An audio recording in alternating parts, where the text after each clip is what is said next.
Greetings, stranger, and welcome to Ghastly Tales. Here you will find stories to chill your bones, stop your heart, and tear at your very soul. Now, pull up close to the fire and listen closely. Listen with us to the sounds from beyond, the voices, the screams, and most terrifying of all, listen to the buzzer.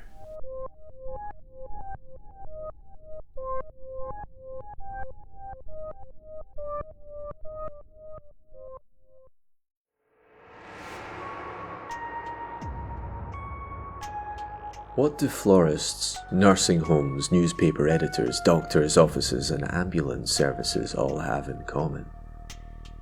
They're all people you call when somebody dies. I work in an answering service that largely services those kinds of accounts, atop the usual smattering of funeral directors. Funnily enough, I work third shift. Graveyard shift.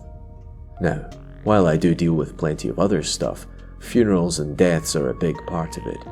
I've been here about 10 years and I figure at a rate of about 12 death calls a night on average, where I had to talk to somebody about someone dying. I've been party to around 20,000 deaths. 20,000. Funny thing.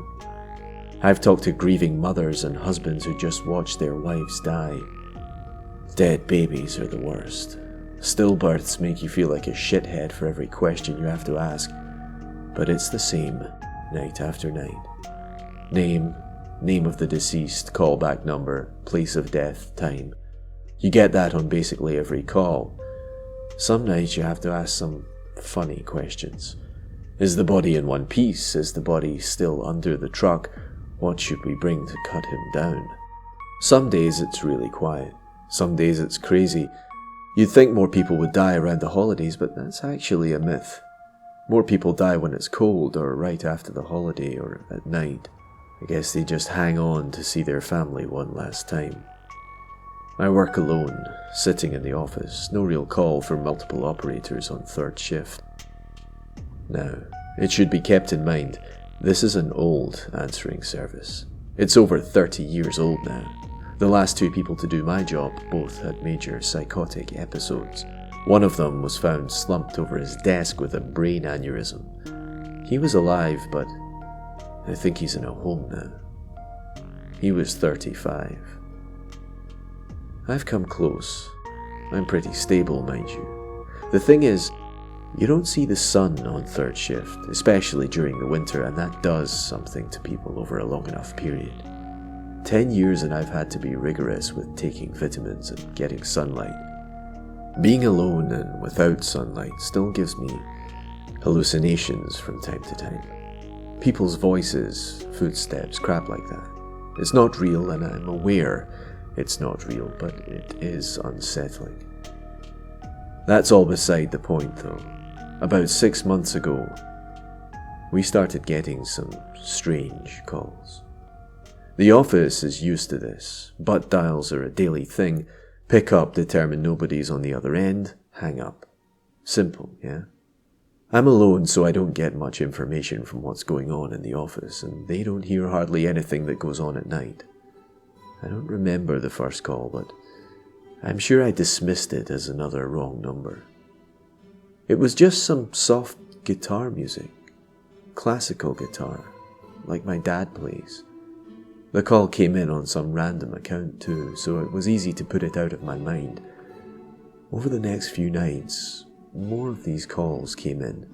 They were on all different kinds of accounts, none of them with consistent caller IDs. It was the same every time. Some bit of guitar that played on and on. Nice, you know?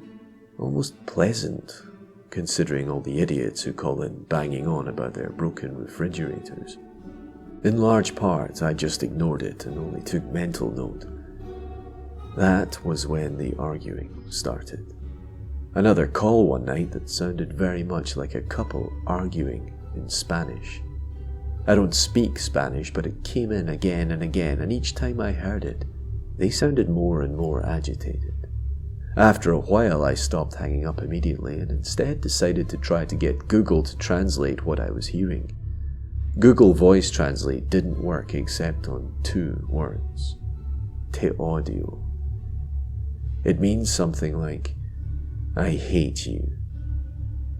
Not long after that, a new phenomena developed that everyone in the office came to refer to as the buzzer. You'd pick up a line and someone would breathe out, like a sigh. Then an ear-splitting racket would start up. It's not like a modem noise or fax noise or anything one could really replicate without hearing it. The closest sound I can think of is a really old motor, except more tinny. It's loud enough to leave your ear ringing. Same as before, it wasn't on any specific account. But just about any time, you could get hit by the buzzer. Most operators took to turning their volume down quickly before they took a call, then back up when they got a human. Management was trying to trace the calls, but there wasn't any rhyme or reason to which accounts it was coming in on, so it was impossible to block out. Strange as it might sound, I found them interesting. There's not much to do late at night, and I'm here alone, so if calls aren't coming in, it can get real boring. One night, about a month ago, I decided to see if one of these calls came in, if I could get it to loop. At least then I'd know I was listening to a recording, and it was just some asshole robo-calling us. Finally, the call came in on one of our funeral home accounts. There was the breath, and I yanked my headset off before it could start. The noise was loud enough I was worried it might damage the headset speaker, but I turned it down as far as it would go. I listened to the buzzer. It was like static, but deeper, throatier, more angry. It was like listening to a big cat roaring in pain, except it was some kind of tiger made of gears and sprockets. After a full minute, I began to hear variations in the noise. Some slower, some faster. They almost sounded like words. Fuck it, I thought. I'm alone, can't hurt, right? I said, "Hello, this is such and such funeral home. Are you there?" There was a sort of lull in the noise. Then a slow, distorted sound rising and falling. I listened for a moment, then said, "Hello? Is someone there?" I listened again. This time, there was a distinct change in the noise. It was familiar too. It was the sound of my own voice. Slowed a bit and distorted a little, but definitely me. It said, I hung up immediately. That was when every breaker in the building popped simultaneously, leaving me in the dark for about 2 minutes before the backups kicked on. All of our lines were down for almost 3 hours while they tried to fix the servers and trace the problem. I didn't tell anyone. What was I going to say? I haven't gotten the buzzer, or the guitar music, or the Spanish couple since then. I'm mostly laying this out to get myself some closure. It's silly this still gives me chills because I like my job. There are a million things it could be, right? I'm not superstitious or anything, but I talk to so many nursing home patients who died later the same night or later the same week. How many died screaming, with only the beep and clatter of machines to comfort them? How many laid in the background, listening to their loved ones talk to me while I used that detached pantomime voice of sympathy that I learned in my first year on the job to help them make final arrangements? How many dead voices did we record in those voice logging servers every year? 1,000? 10,000?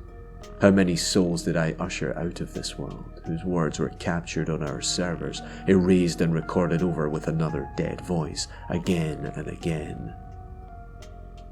I have this fear that won't leave me, because it comes back around to one possible answer, which I can't ever completely dismiss. Too many.